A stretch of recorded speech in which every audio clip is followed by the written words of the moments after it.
நீங்கள் வெஸ்டர்ன் மீடியாவை பார்த்துட்டு நிறையா இன்ஃப்ளூயன்ஸ் ஆகிறாங்க. இந்தியன் மீடியாவுமே வந்து வெஸ்டர்ன் மீடியா என்ன சொல்லுதோ அதை தான் வந்து போடுறாங்களே வெளியே இங்கே ரியல் சுச்சுவேஷன் என்னென்னு தெரியறதில்ல. இங்கே ரியலாகவே நிமோனியா, ஆஸ்மா பேஷண்ட்ஸ் இப்போ அதிகமாக ஆகிறதுக்கு காரணம் என்னென்னா இந்த கிளைமேட்டு தான். இப்போ பார்த்தீங்கன்னா நான் இருக்கிற சிட்டிலேயே பார்த்தீங்கன்னா 0 டிகிரி போகுது.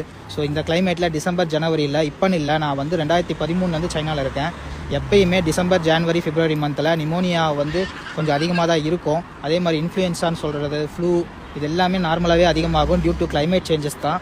இதை வந்து மற்றபடி இவங்க சொல்கிற மாதிரி புது வைரஸ் உருவாயிருக்கு, திரும்ப பேண்டமிக்கா, லாக்டவுனா, சைனா ஃபுல்லாக லாக்டவுனு, எமர்ஜென்சி அனௌன்ஸ் பண்ணாங்க. இங்கே இருக்கிற மக்கள்லாம் ரொம்ப கஷ்டப்படுறாங்க, சைனா அரசாங்கம் மறைக்குதுங்கிற மாதிரி எந்த ஒரு சுச்சுவேஷனும் கிடையாது.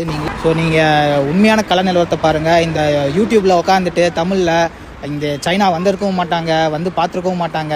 அதே மாதிரி இங்கே என்ன நடக்குதுன்னு தெரிஞ்சிருக்காது, சும்மா அடிச்சுடுறது இஷ்டத்துக்கு. ஏன் இப்படி பண்ணுறீங்கன்னு தெரியல. ஏன்னா நீங்கள் சொல்கிறத தான் அங்கே இருக்கிற மக்கள் நம்புகிறாங்க. அங்கே இருக்கிற எங்களோட குடும்பங்கள் ஆகட்டும், இங்கே தமிழ் மாணவர்கள், இந்திய மாணவர்கள் படிக்க வந்தவங்களாகட்டும், எல்லாருமே வந்து அவங்க ஃபேமிலியில் பயப்படுறாங்க. நீங்கள் அங்கே போடுற தேவையில்லாத தகவல் கொடுக்குறதும், அதே மாதிரி யூடியூப் கிடச்சிருச்சு நம்ம தான் பெரிய இது அப்படின்னு நினச்சிட்டு போடுற வீடியோஸை நம்பி எங்களோட ஃபேமிலிஸும் பயப்படுறாங்க.